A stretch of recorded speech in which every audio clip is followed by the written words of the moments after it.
F'intervista fuq Radju Malta, Tonio Fenek li qiegħed jikkontesta l-kariga ta' viċi kap tal-Partit Nazzjonalista qal li se jibqa' jżomm mal-pożizzjoni li ħa l-Eżekuttiv Nazzjonalista fil-konfront ta' deputati li ma mxewx mal-linja tal-partit, inkluż Franco De Bono. Id-deċiżjoni li ħal eżekuttiv fil-konfront tal-Franco ta' Jeffrey u li taqbel magħha 100% u nibqa' nafferma.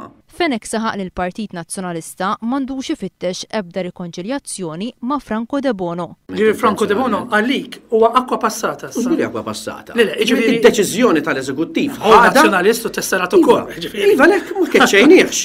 Imma żgur li m'għandux ikun hemm l-ebda diskussjoni ta' rikonċiljazzjoni biex ta' jerġa' joħroġ magħna l-elezzjoni ġenerali. Tonio Fenek kompla jgħid li d-deċiżjoni kontra Franco De Bono m'għandix tinbidel.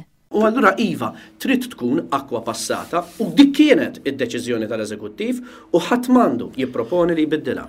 Il-Ministru tal-Finanzi qal li bis-sitwazzjoni fil-Partit Nazzjonalista inħolqot inċertezza fit-tmexxija tal-Gvern u din ma tistax tibqa'. Gura kieku naċċettawha, inkunu qed ngħidu n-nies tivvotawniex għax aħna maħniex kapaċi intukom iċ-ċertezza. Tonio Fenek wissa li s-siġġu li għandu Franco De Bono fil-Parlament mhuwiex tiegħu iżda tal-Partit Nazzjonalista.